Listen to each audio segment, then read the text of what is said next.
जदयू में होगा मुकाबला, जदयू जीत जाएगी वाल्मीकि नगर। बिहार विधानसभा चुनाव सीरीज में सबसे पहले बात पश्चिम चंपारण जिले की। इस जिले में 9 विधानसभा क्षेत्र आते हैं। इनमें से एक विधानसभा रामनगर सुरक्षित सीट है। इसके अलावे वाल्मीकि नगर, नरकटियागंज, बगहा, लौरिया, नौतन, चनपतिया, बेतिया, सिकटा विधानसभा क्षेत्र है। इन 9 विधानसभा क्षेत्र में से 7 पर कांग्रेस की हार हुई और भाजपा जीती है। एक पर राजद है और एक पर सीपीआई की हार हुई है। 2 सीट जदयू ने जीती है, अर्थात यह जिला महागठबंधन के प्रभाव को स्पष्ट करता है, जहां एनडीए ने महागठबंधन को धूल भगा दिया है। इस वीडियो में सबसे पहले बात वाल्मीकि नगर विधानसभा सीट की, लेकिन उससे पहले एक नजर उन समीकरण पर जिनके तहत बिहार में पिछले बार का चुनाव लड़ा गया। मौजूदा समय में नीतीश कुमार बिहार के मुख्यमंत्री हैं। वे जनता दल यूनाइटेड का प्रतिनिधित्व करते हैं। जनता दल यूनाइटेड को पिछले बार चुनाव में यानी कि साल 2020 के विधानसभा चुनाव में 43 सीट हासिल हुई। इसके साथ ही राष्ट्रीय जनता दल राज्य में सबसे बड़ी पार्टी बनकर उभरी।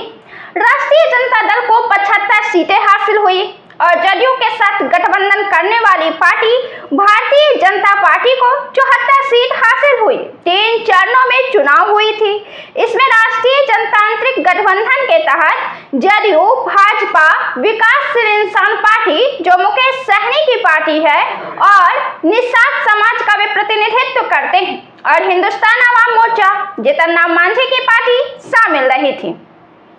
इसके अलावा केंद्र में चिराग पासवान की लोक जनशक्ति पार्टी शामिल थी, लेकिन राज्य में शामिल नहीं थी। ये एनडीए के घटक दल थे, लेकिन फिर भी चुनाव स्वतंत्र लड़े थे।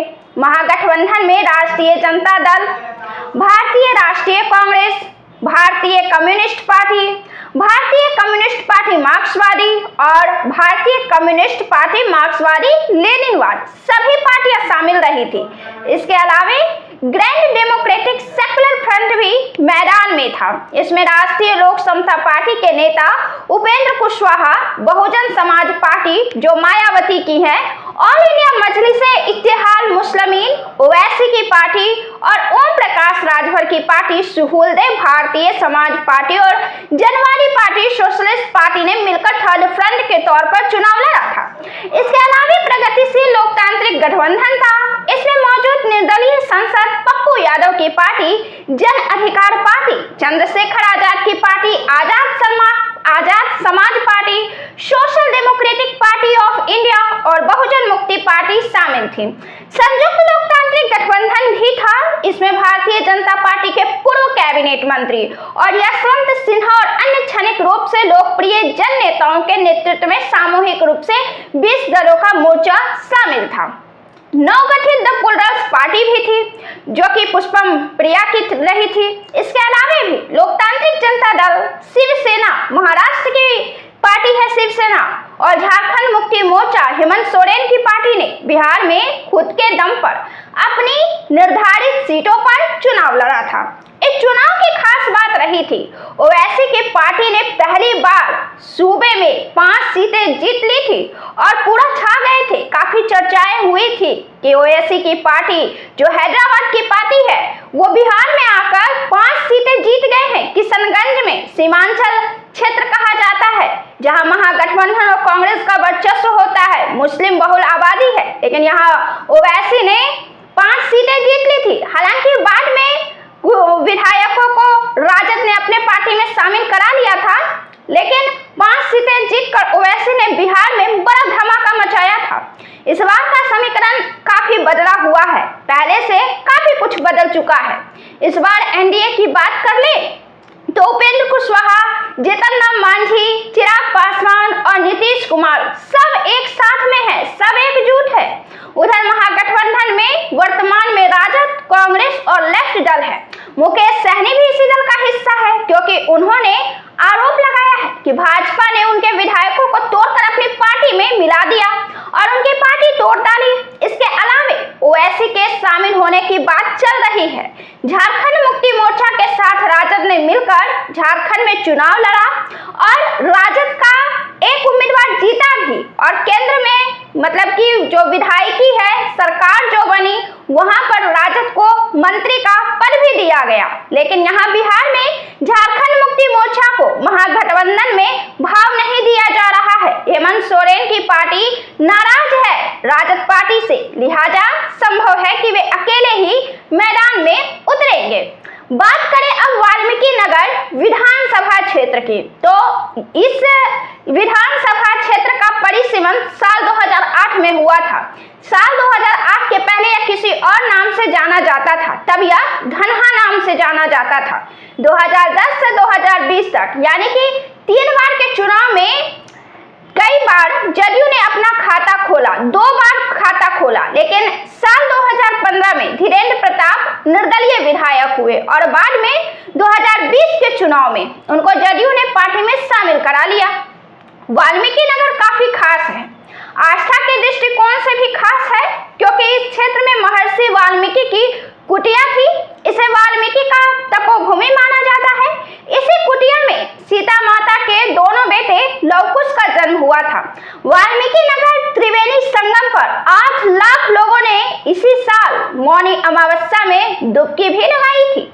इसी आश्रम के निकट गंडक नदी पर बहुउद्देशीय परियोजना भी है जिससे नहर निकलती है और उत्तर प्रदेश के बड़े हिस्से में सिंचाई की जाती है। यह वह परियोजना है जिससे 15 मेगावाट बिजली का उत्पादन भी होता है। मौजूदा समय में बिहार का एकमात्र टाइगर रिजर्व यही है जो पर्यटन स्थल के तौर पर प्रमुख है, विख्यात है।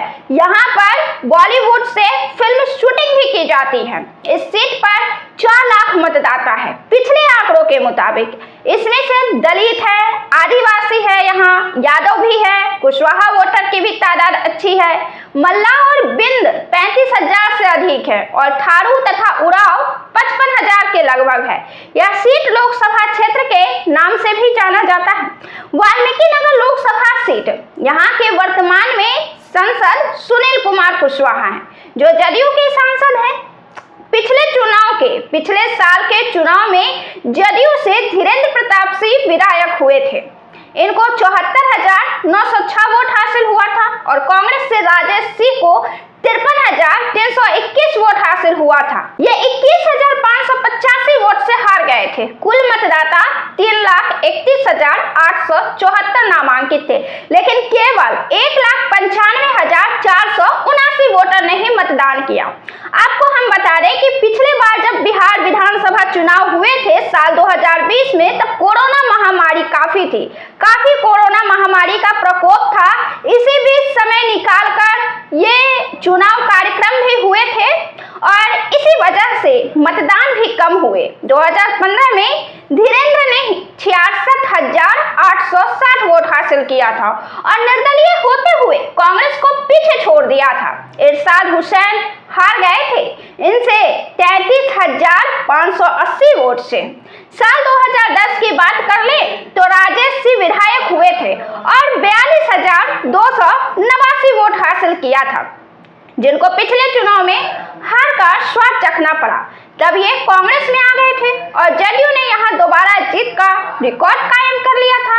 लेकिन राजेश सिंह भी कच्चे खिलाड़ी नहीं थे। ये 2000 और 2005 में राजद से 2 बार विधायक हो चुके थे। इन्होंने 4 बार पार्टी बदली, बहुजन से राजद में, राजद से जदयू में और फिर जदयू से कांग्रेस में अभी अच्छे पद पर है और पूरे सूबे की जिम्मेवारी संभाल रहे हैं। अब इस विधानसभा सीट के राजनीतिक सफर को अगर हम देख ले तो इस सीट ने सबसे अधिक भरोसा कांग्रेस पार्टी पर किया है। कांग्रेस को बार बार मौका दिया है, 5 बार कांग्रेस यहां से जीती है। इसके अलावा इस सीट ने लगभग नए दलों को मौका दिया है। इसमें प्रजा सोशलिस्ट पार्टी है, समता पार्टी है, बहुजन समाज पार्टी है, लोक दल है, भारतीय राष्ट्रीय कांग्रेस आई भी है और तो और एक बार तो निर्दलीय ने भी जीत हासिल कर ली है इस सीट पर। वह भी तब जब कांग्रेस का लहर था।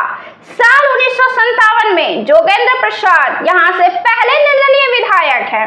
योगेंद्र सिंह वास्तव में 2 बार लगातार साल 1967 और 1972 में प्रजा सोशलिस्ट पार्टी से बाजी मान ली थी। वहीं 3 बार हरदेव प्रसाद भी लगातार विधायक हुए कांग्रेस पार्टी से ही। साल 1972 से 1980 तक इनका दबदबा कायम रहा। साल 1952 में सुदामा मिश्रा पहले विधायक कांग्रेस के टिकट से रहे। 1957 में जोगेंद्र प्रसाद निर्दलीय रहे। 1962 में कांग्रेस से ही रंगलाल प्रसाद विधायक रहे। 1967 से 1969 तक प्रजा सोशलिस्ट पार्टी से योगेंद्र श्रीवास्तव विधायक रहे। 1972 से 1980 तक हरदेव प्रसाद विधायक चुने गए। शुरुआत 2 बार कांग्रेस से और अंतिम बार भारतीय राष्ट्रीय कांग्रेस आई से।